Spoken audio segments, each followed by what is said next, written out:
Hola, en esta lección vamos a ver cómo se puede definir y calcular la energía asociada con un campo electrostático. Para eso vamos a recordar que si tenemos alguna región del espacio en la cual existe un campo electrostático determinado, entonces si nos fijamos en alguna carga puntual, digamos Q minúscula, que vamos a mover de un cierto punto A del espacio a otro punto B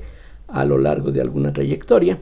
entonces sabemos que el trabajo para llevar esta carga de A a B, quizá en contra, quizá en favor del campo electrostático, eso se puede calcular, ya lo sabemos, como una integral de línea de F, la fuerza que nosotros tenemos que aplicar, punto de R o de S minúscula o de L minúscula. Ahí recuerden varias notaciones que se emplean regularmente. Entonces el trabajo que nosotros hacemos tiene que ver con la fuerza que necesitamos aplicar y esa fuerza tiene que ser por lo menos igual y opuesta a la fuerza eléctrica, que en este caso estamos suponiendo que sería la única fuerza presente. Es decir, esta partícula cargada cuando se encuentre, por ejemplo, en este punto de su trayectoria, entonces allí pues tendríamos por una parte la fuerza eléctrica. Si es que la carga es positiva, la fuerza eléctrica va a estar en la dirección del campo eléctrico y lo que necesitamos nosotros es aplicar una fuerza que por lo menos sea igual en magnitud a la fuerza eléctrica para que de esa forma pues al menos logremos un equilibrio. Claro que para producir un desplazamiento necesitaríamos alguna fuerza mayor que la fuerza eléctrica, pero si la fuerza que aplicamos es mucho mayor o ligeramente mayor que la fuerza eléctrica, va a haber una fuerza resultante que va a producir una aceleración que haría que no solamente llevemos la carga de un extremo a otro, sino que además le demos alguna energía cinética que en este momento no nos interesa producir. De tal forma que idealizando, tomando el límite en el que la fuerza aplicada es prácticamente igual a la fuerza eléctrica, entonces el trabajo que tenemos que hacer simplemente para el traslado sería menos la integral de Q por E punto de R, tomando en cuenta que la fuerza es la carga por el campo eléctrico. Y entonces lo que necesitamos es recordar que el campo eléctrico se puede escribir como menos el gradiente del potencial, así es de que esto es lo mismo que Q, que se supone que no cambia de valor a medida que vamos avanzando sobre esta trayectoria, y lo que nos queda es el gradiente de phi punto de R. Todo este producto punto corresponde, como ya vimos previamente, a la diferencial total de la función phi, al potencial electrostático, de tal forma que el resultado de la integral es simplemente la carga que queremos desplazar por la diferencia del potencial en el punto B y el potencial en el punto A. Entonces ya habíamos visto recientemente que la diferencia de potencial se relaciona con el trabajo necesario para llevar una carga de un punto a otro. Y este resultado es lo que necesitamos básicamente para calcular primero qué tanta energía o qué tanto trabajo necesitamos hacer para conseguir una cierta configuración de cargas. Y el primer caso que vamos a tratar, siguiendo la costumbre, es una distribución formada por n cargas puntuales. Entonces vamos a imaginar que con respecto a un sistema de referencia inercial tenemos un conjunto de cargas puntuales Q1, Q2, etcétera, hasta Qn, y esas cargas van a estar colocadas en ciertos puntos que corresponden a vectores de posición R1, R2, etcétera. Entonces aquí lo que vamos a hacer es algo muy similar a lo que, digamos, resulta natural si pensamos, digamos, en un resorte. Sabemos que para el caso de un resorte hay una cierta energía elástica que podemos nosotros definir y calcular, y la forma natural y sencilla de hacer las cosas es tomar como referencia a este resorte relajado, simplemente asignarle una energía cero cuando el resorte está relajado.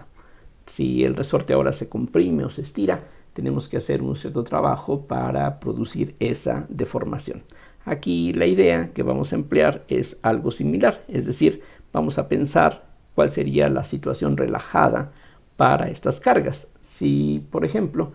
pensamos que todas estas cargas fueran del mismo signo, entonces se van a repeler. Si las soltamos, así como si soltamos un resorte, pues lo que harían estas cargas es alejarse indefinidamente. Recordemos que la fuerza eléctrica tiene un alcance infinito, así es de que no importa si estas cargas se han separado ya 500 millones de años luz, de todas maneras habría en principio una fuerza que seguiría impulsándolas, de tal forma que esta situación relajada la conseguiríamos en el momento en que las cargas están todas ellas dispuestas en el infinito. Entonces lo que vamos a hacer con esa idea es justamente imaginar que realizamos el proceso inverso. Ahora vamos a ir trayendo una por una, podríamos irlas trayendo de alguna otra forma, pero para hacer el cálculo sencillo lo que conviene hacer es imaginar que traemos una por una estas cargas desde esa posición en la que se encontrarían infinitamente separadas entre sí. La primera carga, que se llama Q1, simplemente porque así la quisimos designar,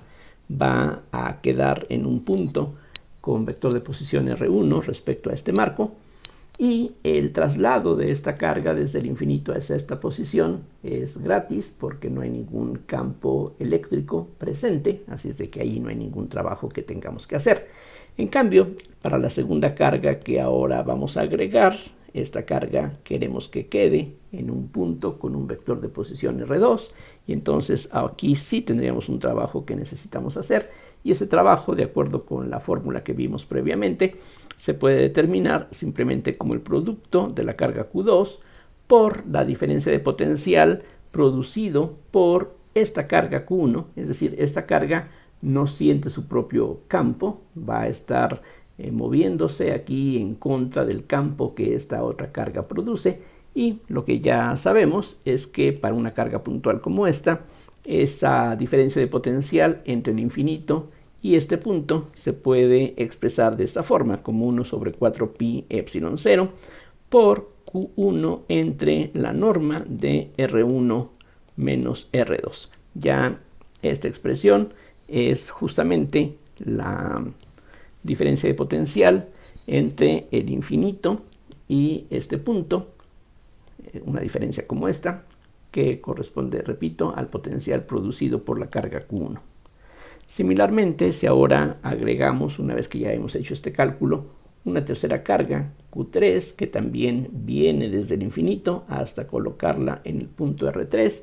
sin que nos interese cuáles son los detalles de la trayectoria que nos llevan hasta aquí, lo que sabemos es que el trabajo para traer la tercera carga va a ser la carga Q3 por el potencial que haya en este punto. Aquí recuerden, esta expresión tiene la propiedad de que cuando la R2 tiende a infinito, esto tiende a 0, así es de que el punto inicial le estamos asignando un potencial 0, y lo único que necesitamos es escribir 1 sobre 4 pi epsilon 0 por Q1 sobre R1 menos R3. Aquí lo que estaríamos empleando otra vez es el principio de superposición. Cada uno de estos términos nos da el potencial que cada una de las cargas Q1 y Q2 produce en este punto, y entonces, de acuerdo con la fórmula básica anterior, este sería el trabajo que necesitamos para traer la carga Q3, que repito, es una carga puntual que se encontraba en el infinito, pero ahí ya estaba esa carga formada. No estamos calculando el trabajo que costaría formar la carga puntual, sino que la carga puntual ya existe y solamente nos estamos preocupando por calcular el trabajo necesario para ese transporte. Continuando así, lo que se puede ver es que el trabajo que requeriríamos para la última carga de esta colección, Wn, sería el producto de Qn por el potencial en el punto donde esa carga va a colocarse, y ese potencial se debe solamente a las cargas n-1 que ya están aquí previamente colocadas, y eso tiene la expresión 1 sobre 4 pi epsilon 0 Q1 entre R1 menos Rn, y así seguimos hasta 1 sobre 4 pi epsilon 0 por Qn-1 entre la norma de Rn-1 menos Rn. Si ahora sumamos todos estos trabajos parciales, El resultado nos va a dar el trabajo total que costaría reunir estas cargas, suponiendo que están ya formadas, insisto, en el infinito. Entonces el trabajo total sería esta suma y, como ustedes pueden darse cuenta, esto se puede escribir, por ejemplo, de esta manera, como una suma sobre i menor que j de 1 sobre 4 pi epsilon 0 qi qj sobre la norma de ri menos rj. Vean que en todas estas expresiones que aquí tenemos, el índice del segundo término es mayor que el índice del primero. Aquí tenemos 3 que es mayor que 1, 3 que es mayor que 2, n que es mayor que 1, etc. Así es de que con este símbolo queremos decir todas las posibles parejas en donde la j sea mayor que i, para que se conforme con lo que aquí tenemos previamente. Vean también que el número total de términos que tendríamos aquí es n por n menos 1 sobre 2, y otra forma de escribir esta misma expresión es esto que aquí ahora les presento. Sería un medio de la suma sobre i diferente de j hasta n, es decir, aquí lo único que no vamos a poder tener son productos en donde aparezca una carga por ella misma. Siempre vamos a tener Q1 por Q2, Q1 por Q3, Q2 por Q3, etc. Pero no vamos a poder tener una carga por ella misma, que estaría, de acuerdo con esta expresión, acompañada de un denominador que valdría 0. Entonces eso lo evitamos, pero si ahora quitamos la condición de que j sea mayor que i y nos fijamos en todas las parejas posibles en donde i y j sean diferentes, pues en ese caso vamos a tener dos veces el producto Q1 por Q3, que equivale al de Q3 por Q1, y la norma de R1 menos R3 es lo mismo que la norma de R3 menos R1, por ejemplo, y por ello es que necesitamos aquí tomar un medio de la suma que tendríamos en este caso, que tendría pues la única ventaja de que nos estamos olvidando de esta condición. Aquí ya hacemos una suma sin restricciones, excepto la restricción de que i y j no sean iguales. Entonces, en la suma que tendríamos ahora, el número de términos en total sería n por n menos 1, y la expresión es esto que escribo ahora, 1 sobre 4 pi epsilon 0 por qi y qj, exactamente igual que antes. Aquí quedaría ri menos rj, y lo que podemos aquí reconocer es que esto es igual a un medio de la suma sobre i desde 1 hasta n de la carga qi, que multiplica a 1 sobre 4 pi epsilon 0, la suma desde j igual a 1 hasta n, pero aquí teniendo cuidado de que en esta suma no incluyamos j igual a i. Y lo que falta aquí agregar sería qj entre ri menos rj, y esta última expresión representa precisamente el potencial en el punto donde se encuentra la i-ésima carga, pero ese potencial es el debido a las demás cargas excluyendo a ella misma, que en ese punto donde ella se encuentra sería algo de valor infinito. Es decir, eso se puede escribir como un medio de la suma desde i igual a 1 hasta n de la carga qi multiplicada por un potencial que podemos denotar como phi sub i, pero con la aclaración de que este phi i es el potencial en el punto ocupado por la carga qi debido a las restantes n-1 cargas. Entonces, con esa aclaración tendríamos esta expresión, que es bastante simple, y repito, aquí lo que estamos haciendo es determinar el trabajo que nos cuesta reunir estas cargas. Bueno, aquí cuando digo nos cuesta reunir, pues es imaginando, como dije en un principio, que estas cargas fueran del mismo signo y que si las soltáramos se repelerían y terminarían separándose infinitamente. Pero no necesariamente es así. Aquí las cargas pueden ser unas positivas, unas negativas, de tal forma que este trabajo finalmente puede ser positivo o negativo. Es decir, no necesariamente nos va a costar trabajo reunirlas, sino que si las cargas se atraen, ellas mismas van a tratar de llegar a esta configuración y más bien tendríamos que hacer aquí un trabajo o aplicar una fuerza para evitar que se aproximen más de lo que aquí ya están. Este trabajo, como es costumbre en la mecánica, lo vamos a tomar como la definición de la energía electrostática que está almacenada en este conjunto de cargas. Entonces, esta expresión vamos a tomarla como la U, como la energía almacenada, energía electrostática, relacionada pues con esa colección de cargas. En el caso de un resorte, como mencionaba, el trabajo que nos cuesta comprimirlo o estirarlo nos sirve para definir la energía almacenada en el resorte en esas condiciones, y aquí estamos haciendo algo similar. El problema con esta expresión y la razón por la que no partimos de ella directamente para calcular la energía asociada con una distribución continua, vean ustedes que si imaginamos ahora el caso en que tuviésemos, piensen ustedes, una distribución caracterizada por una cierta densidad de carga volumétrica. Entonces, lo que podríamos hacer es imaginar que esta región la partimos en pequeños elementos de volumen y cada uno de ellos lo podríamos quizá tratar como una carga puntual, tal como hicimos aquí previamente. Excepto que aquí hay una diferencia muy grande entre el tratar esto como un elemento de carga o de volumen muy pequeño o tratarlo efectivamente como una carga puntual. Aquí nosotros ya estamos suponiendo que estas cargas están formadas desde un inicio,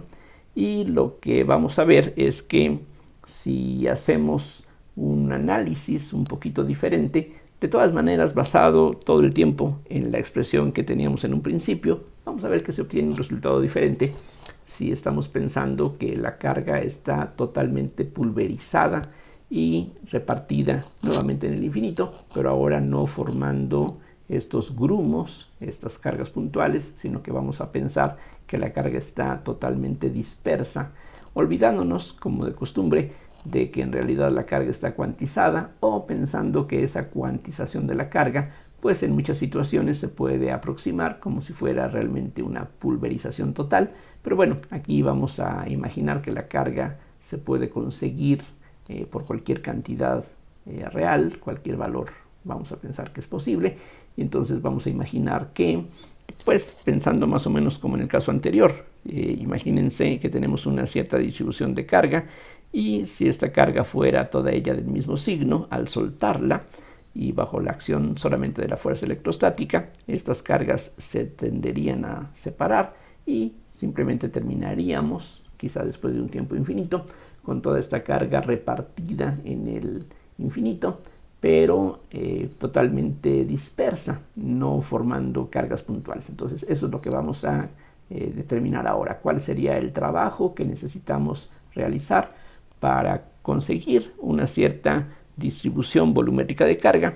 pero pensando que esa distribución no está formada por cargas puntuales, sino que es una distribución sí continua, pero precisamente partiendo de la idea de que esta carga está dispersa totalmente en el infinito y queremos calcular qué tanto trabajo nos cuesta reunirla en esta configuración. La forma que se utiliza frecuentemente para este propósito es la siguiente. Vamos a imaginar que tenemos una cierta distribución que vamos a llamar ρ de R, es decir, aquí lo que nos interesa es que finalmente, quién sabe cómo lo hagamos, pero se supone que vamos a tener aquí cierta distribución, y esa distribución puede ser algo no uniforme, y lo único que estamos aquí pensando es que es una función que depende nada más de la posición. En cada punto hay una cierta densidad que puede ser 0 en algunos lugares. Y lo que nos interesa es determinar qué tanto trabajo nos cuesta reunir esta distribución de carga, pensando que la carga toda estaba originalmente dispersa completamente en el infinito. Entonces, una forma de hacerlo es imaginar el proceso de una manera distinta a lo que hicimos en el caso anterior donde íbamos agregando una por una el conjunto de las n cargas que finalmente constituían esta distribución. Aquí, como lo que tenemos es un continuo, lo que va a ser conveniente, como veremos, es imaginar que traemos una cierta cantidad de carga desde el infinito y esa carga la vamos a ir distribuyendo sobre toda esta región de una manera proporcional. Es decir, en aquellas regiones en donde al final va a haber más carga, pues ahí vamos poniendo más carga desde un inicio, de tal forma que cuando este proceso de traslado de cargas vaya a la mitad, cada punto de esta región va a tener la mitad de la carga que finalmente tendrá al final. Es decir, vamos a imaginar una etapa intermedia en la que vamos a tener, se supone, la misma región del espacio que aquí estamos considerando, vamos a tener la misma figura que aquí finalmente va a ser ocupada por esta distribución, pero en este momento tendríamos una cierta rho sub i. Aquí la i tiene que ver, o bueno, voy a ponerle int de intermedia, es decir, esta no es la distribución de carga que finalmente queremos tener, sino que es algo simplemente proporcional a eso. Entonces vamos a introducir un factor de proporcionalidad que, por ejemplo, podemos llamar alfa, lambda o cualquier otro símbolo que pues ayude a representar esta idea. Vamos a utilizar, por ejemplo, la letra alfa minúscula. Entonces la definición que queremos aquí tomar es que esta rho intermedia va a ser igual a un cierto factor alfa por la rho que tendríamos finalmente. Aquí podríamos a esta rho llamarle rho final y a esta rho llamarle rho intermedia, pero quizá con estos subíndices, con esta etiqueta, sea suficiente para lo que me interesa aquí representar. Entonces, si alfa vale 0, simplemente en esta etapa intermedia no hay carga todavía. Si el alfa vale 1, entonces ya tendríamos justamente la configuración que queremos obtener. Si la alfa vale 1 medio, vamos a tener la mitad de la carga que queremos finalmente, pero de tal forma que en cada punto de esta región tendríamos exactamente la mitad del valor que finalmente tendremos cuando terminemos de formar esta configuración. Alfa entonces va a ser un parámetro que solamente nos interesa que tome valores entre 0 y 1. Entonces esta alfa sería un factor que nos representa el porcentaje o el grado de avance con el que estamos nosotros aquí agregando esta carga. Ahora, cuando alfa se incrementa en un diferencial de alfa, es decir, cuando pasamos, por ejemplo, del 50% de la carga final al 51%, entonces al hacer esta pequeño incremento en el valor de alfa, pues vamos a tener que traer carga pulverizada desde el infinito y la vamos a repartir en toda esta región. Entonces, de acuerdo con la fórmula que recordábamos al principio de esta lección, cuando la alfa se incrementa en un d alfa, se hace un trabajo que también necesitamos representar con un dw para indicar que se trata de una pequeña fracción quizá del trabajo total cuando estamos haciendo un pequeño incremento quizá en el valor de la alfa. Entonces este dw sería algo que se calcula con una integral. Necesitamos la integral porque la carga que estamos trayendo pulverizada y que vamos aquí a agregar, la vamos a agregar a diferentes puntos de esta región y en cada punto hay un cierto potencial, que no es exactamente el potencial que vamos a tener al final, sino que ahora, cuando la carga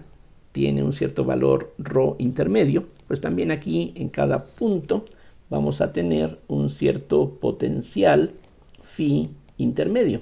No es exactamente el 0 que tendríamos si no hubiera carga, no es tampoco el potencial que habría una vez que la carga ya está toda colocada, sino que este potencial intermedio, pues podemos ver por el principio de superposición que va a ser alfa veces la phi final que simplemente represento con una phi sin ningún subíndice, sin ninguna etiqueta, de la misma manera que aquí hicimos. Entonces, en cada fase de este proceso, en cada fase intermedia, la densidad de carga que hay en ese momento es una fracción de la densidad de carga que va a haber al final, y en cada punto del espacio va a haber un potencial que no es el potencial que tenemos al final, sino que también va a ser proporcional a ese valor final. Cuando vayamos apenas a la mitad del proceso, pues el potencial va a ser la mitad del potencial que habrá al final. Entonces aquí lo importante es que es el mismo factor, y eso, insisto, es simplemente consecuencia del principio de superposición, básicamente. Entonces, lo que ya sabemos es que al traer la carga desde el infinito hasta cada uno de estos puntos tenemos que hacer un cierto trabajo, y ese trabajo pues se calcula simplemente multiplicando la carga que estamos colocando por la diferencia de potencial en el infinito y este punto. Entonces lo que vamos a tener sería d alfa por la rho de r por dv por la phi intermedia que depende de r.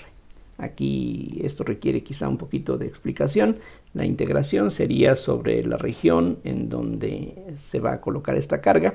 Entonces, esto que está aquí al principio sería precisamente la carga que estamos agregando al incrementar la alfa en un cierto de alfa. Lo que estamos haciendo es traer desde el infinito una cantidad de carga, o más bien de densidad, que sería de alfa por rho. Si ese de alfa por rho lo multiplicamos por dv, lo que vamos a tener es la carga que estamos agregando a cada elemento de volumen cuando la alfa se incrementa en esta cantidad. Vean que alfa no tiene dimensiones, este producto tiene unidades de carga precisamente, entonces esa es la carga que estamos agregando a cada elemento de volumen, y lo que necesitamos es tomar en cuenta el potencial que hay en ese punto, en ese momento. Otra vez, no el potencial al final, sino el que hay en esta fase intermedia. Si ahora sustituimos la phi intermedia por alfa phi, lo que queda es que esto se puede expresar como la integral sobre v de rho de r por la phi final, que aquí no tiene ninguna etiqueta adicional, por dv por alfa de alfa. Aquí estoy dejando al final la alfa, tomando en cuenta, entre otras cosas, que esta integral solamente se realiza sobre la variable r, el vector de posición. Esta es una integral de volumen, y aquí de alfa y alfa son cantidades que no participan en la integración. El valor de todo esto sería precisamente el trabajo que estamos haciendo cuando el valor de alfa se incrementa desde un valor alfa a alfa más de alfa. Entonces eso es lo que tenemos. Si el alfa vale 0, que quiere decir que apenas estamos comenzando a cargar esta región, pues todo esto vale 0, otra vez porque todavía no hay ninguna carga que esté produciendo un campo. Pero mientras más vayamos avanzando en este proceso de carga, si ya llevamos el 90% de la carga aquí distribuida con respecto al valor final, entonces eso va a hacer que este número que aparece aquí sea más cercano a la unidad, y entonces vamos a tener que hacer más trabajo por cada pequeño porcentaje que estemos agregando. En fin, esa es la expresión. Ahora, eso quiere decir que si terminamos de cargar esta región al valor final que queremos, es decir, cuando el alfa vale 1, entonces el trabajo total que necesitamos habría que hacerlo integrando esta expresión, pero ahora la integración sería sobre alfa. Es decir, lo que vamos a tener es la integral sobre v de rho de r por phi de r, que son, recuerden, ya los valores finales, por la integral de alfa entre 0 y 1. De hecho, lo que tendríamos que hacer es integrar toda esta expresión, sí, pero esto no depende de alfa, por eso lo podemos sacar de esta integral. Y aquí este dw, esta d, tiene que ver con el pequeño incremento que hacemos en el trabajo que tenemos que realizar cuando incrementamos la alfa de alfa a alfa más de alfa. Por eso es que ahora lo que tenemos ya es una w sin esta d, y claramente la integral que aquí tenemos que calcular da como resultado un factor de 1/2, que no suena tan extraño si lo comparamos con el resultado que todavía tenemos aquí a la vista en la parte superior. Entonces el resultado final es que el trabajo que nos cuesta ensamblar esta distribución de carga sería un medio de la integral sobre esta región de ρ de R por phi de R de B, que decía, tiene una forma muy similar a lo que tenemos aquí, con la única diferencia de que en esta suma, esta phi i, pues representaba el potencial debido a las demás cargas. Aquí ya no hay una pues exclusión de ese tipo. Aquí esta phi es el potencial que esta distribución produce ya una vez que terminamos de cargar esta región, pero aquí no hay nada que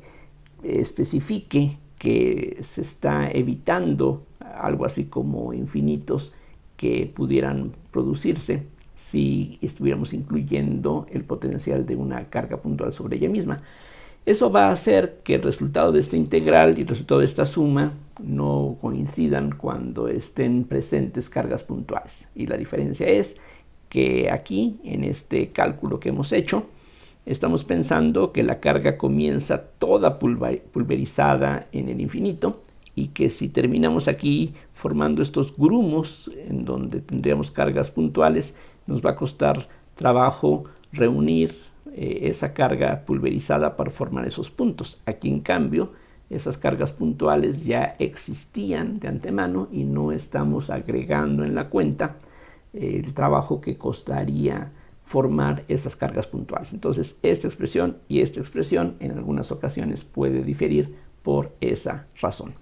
Aquí, como en otras ocasiones, podemos notar que esta integración no necesariamente tiene que limitarse a esta región. Si nos pasamos y tomamos una región más grande,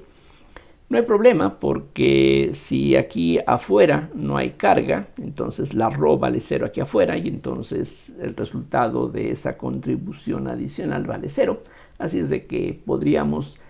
pensar que esta integración se hace sobre todo el espacio. Si estamos pensando que esta es la única densidad de carga presente en el universo, pues entonces da igual integrar sobre B que integrar sobre todo el espacio completo. Entonces, bueno, eso va a ser importante en el paso que vamos a ver a continuación. En esta expresión que hemos obtenido, vean ustedes que se mezclan dos conceptos que, bueno, a primera vista no son tan extraños. Por una parte tenemos la densidad de carga y por otro lado tenemos el potencial. Aquí simplemente recordando que este potencial es justamente el potencial producido por esta distribución de carga. Es decir, esta phi sería justamente tal que su laplaciano tiene que obedecer la ecuación de Poisson, donde la ρ es esta ρ precisamente. Aquí, por supuesto, no estamos tratando el problema de cómo determinar la phi. Ya sabemos que eso puede ser un proceso difícil, porque aunque conozcamos la distribución de carga, pues si esta región es complicada, si esta distribución no es uniforme, pues puede resultar bastante difícil hacer el cálculo, pero bueno, esa es la expresión que aquí se tiene. Algo más que conviene aquí agregar es lo siguiente. En el caso que tratamos previamente, aparecía la epsilon 0, que da la idea de que no estábamos incluyendo algún medio que se pudiera polarizar.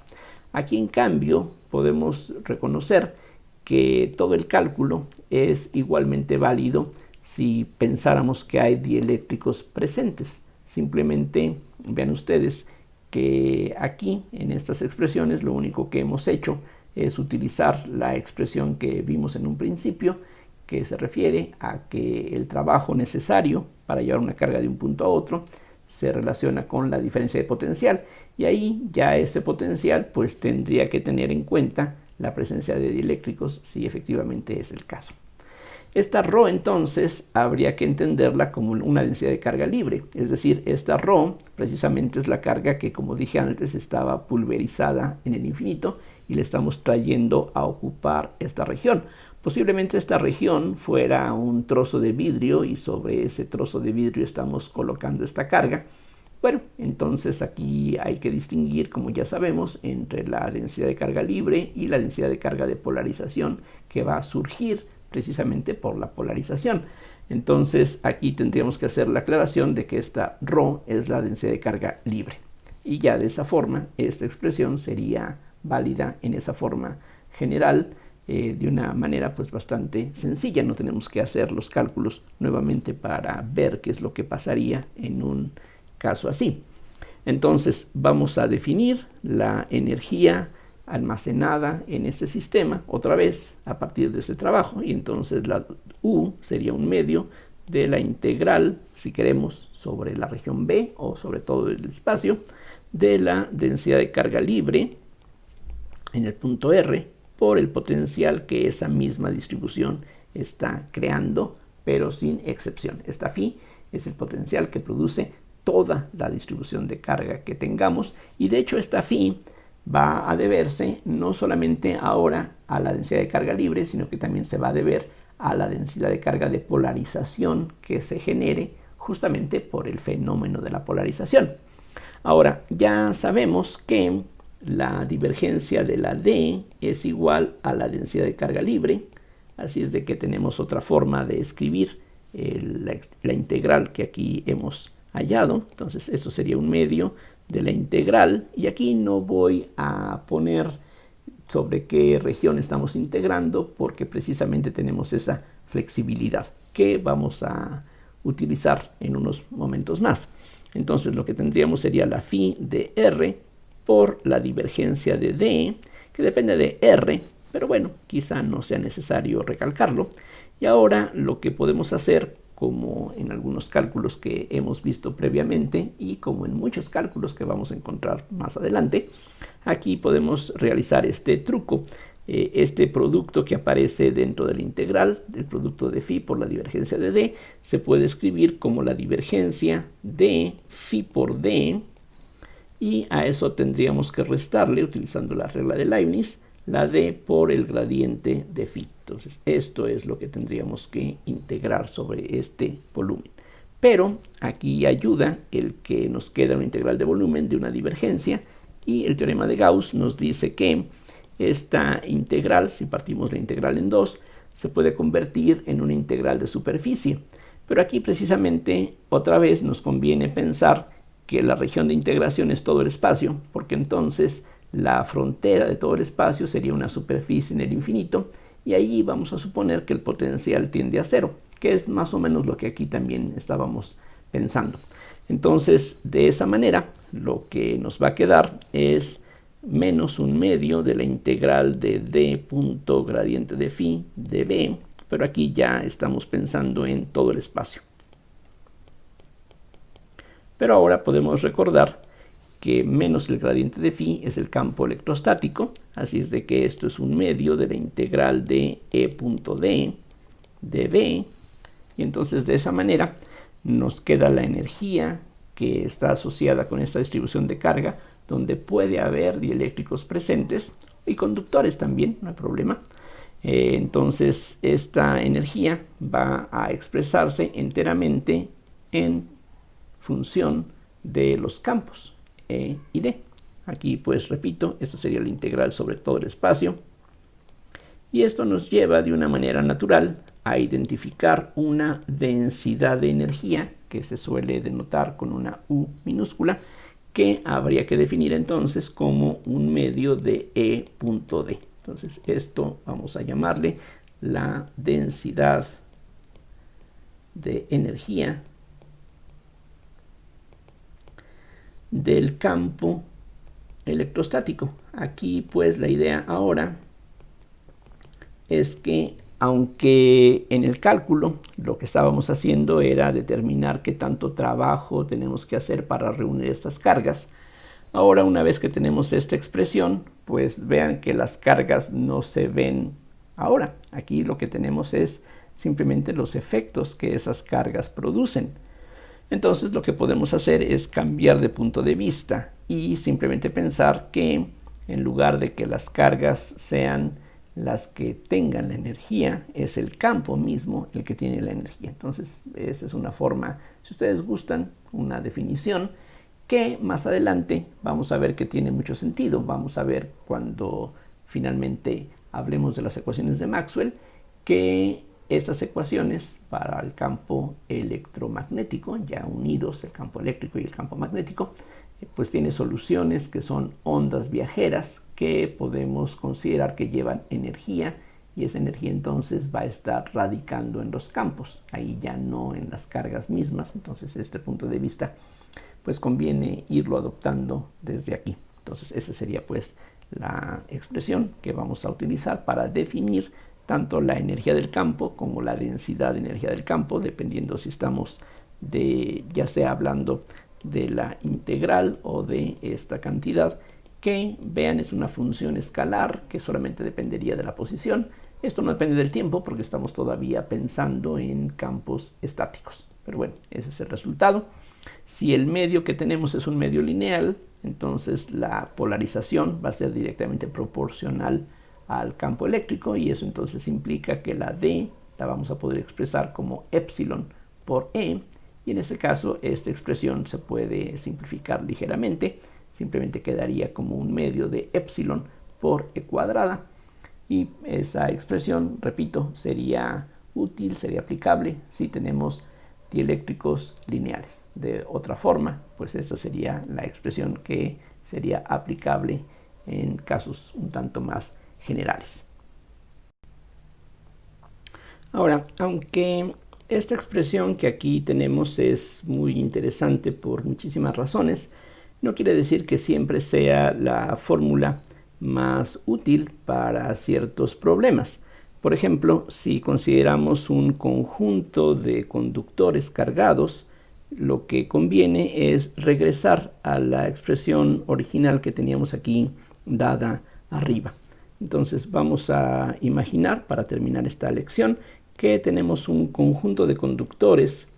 que pues en principio pueden tener cualquier forma, aunque naturalmente que mientras más complicada sea la forma que tengan, eso va a complicar hacer cualquier cálculo analíticamente. Pero en principio aquí lo que tenemos, pues decía, es un conjunto de conductores. Y ahora lo que vamos a imaginar es que estos conductores se cargan eléctricamente, es decir, otra vez podemos imaginar, si ustedes gustan, que traemos carga que viene desde el infinito hasta darle cierta carga a cada uno de estos conductores. Entonces aquí tenemos una carga Q1, una carga Q2, etcétera, hasta completar una colección que puede incluir, digamos, a n conductores que pueden tener una carga igual a 0, diferente de 0, no importa.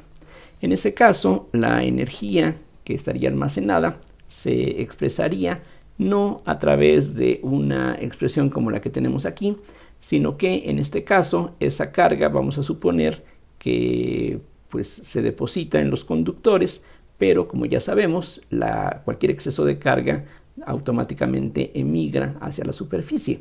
Entonces la carga que aquí tendríamos sería infinitamente grande en la superficie, de hecho correspondería a una densidad de carga superficial, es decir, esta carga que depositamos, esta carga Q1, pues sería una carga que va a estar ocupando aquí una capa que idealmente tendría un grosor 0, y eso entonces significa que la densidad volumétrica sería infinita. Ya lo habíamos tratado en algunas lecciones anteriores.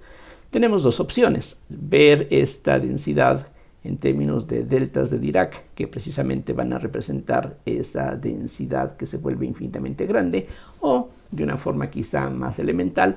cambiar esta expresión por una en donde lo que tengamos no es una densidad de carga volumétrica, sino una densidad de carga superficial. De cualquier forma, el resultado es el mismo, y entonces lo que vamos a tener es un medio de la integral. Vamos a suponer que la única carga que estamos aquí considerando es una carga superficial, entonces tendríamos aquí una sigma libre de R por phi de R, pero ahora la integración sería sobre las áreas donde esta carga está distribuida. Entonces aquí sería sobre las superficies de los conductores.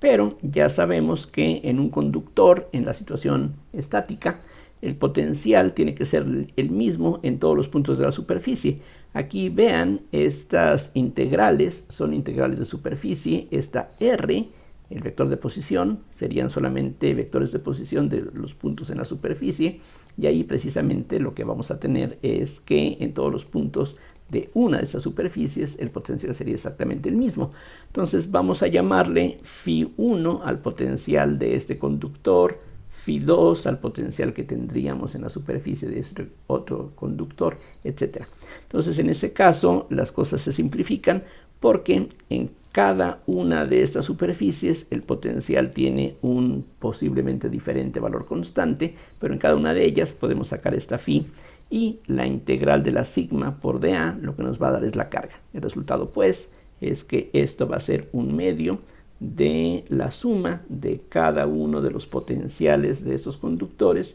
por las cargas totales que tendríamos en cada uno de ellos, y aquí la suma iría desde 1 hasta n, donde n es el número de conductores que, como dije, pueden estar cargados o no. Aquí la Q mayúscula puede ser en cada caso algo diferente de 0 o igual a 0. Ya para terminar vamos a introducir el concepto de coeficientes de potencial que se refieren a lo que sigue, que es una consecuencia simplemente del principio de superposición. Es decir, el potencial, entonces por otra parte, el potencial que haya en cada uno de estos conductores va a depender de las cargas que hay en ellos.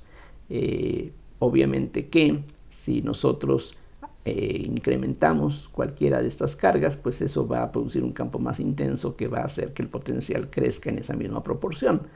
Entonces, debido a la forma que tiene la ley de Coulomb y al principio de superposición, se puede uno convencer, aquí no es necesario ni sencillo quizá dar una demostración rigurosa, sino que aquí simplemente esos argumentos nos pueden servir para justificar que el potencial en cada conductor tiene que ser una función que depende linealmente de las cargas. Entonces esto lo vamos a escribir de esta manera, como la suma desde 1 hasta n de ciertos coeficientes que vamos a representar con una p minúscula. Y entonces resulta que el valor del potencial en cada conductor es una especie de combinación lineal de las cargas que hay en ellos. Estas P's van a depender de la geometría del sistema, no van a depender de la carga. Precisamente aquí lo que importa es eso, que